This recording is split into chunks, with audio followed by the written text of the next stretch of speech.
পীরগঞ্জে ইমাম অপসারণের অভিযোগে মানববন্ধন, পুনর্বহালের দাবি।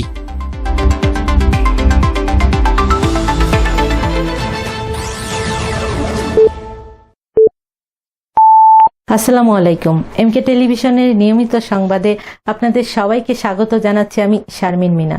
এতক্ষণ শুনছিলেন সংবাদ শিরোনাম, এখন ডেস্ক থেকে বিস্তারিত।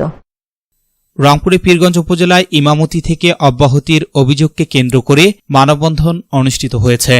উপজেলার পানিয়া মধ্যপাড়া বাইতুল আমান জামে মসজিদের পেশ ইমাম হাফেজ সজীব মিয়া দীর্ঘ ৮ বছর ধরে সুনামের সঙ্গে দায়িত্ব পালন করে আসছিলেন বলে স্থানীয়রা জানান।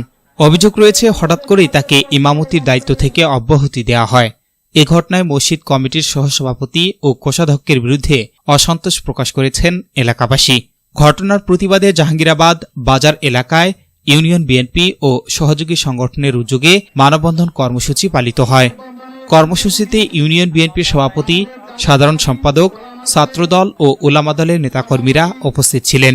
বক্তারা বলেন, কোনো যৌক্তিক কারণ ছাড়াই দীর্ঘদিনের দায়িত্বশীল ইমামকে অপসারণ করা হয়েছে, যা অত্যন্ত দুঃখজনক। তারা দ্রুত হাফেজ সজীব মিয়াকে তার পূর্বের কর্মস্থলে পুনর্বহালের দাবি জানান।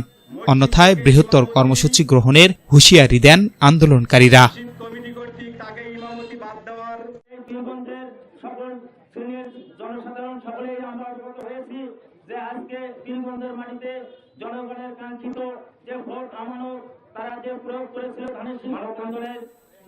S Rahman, news desk, MK television.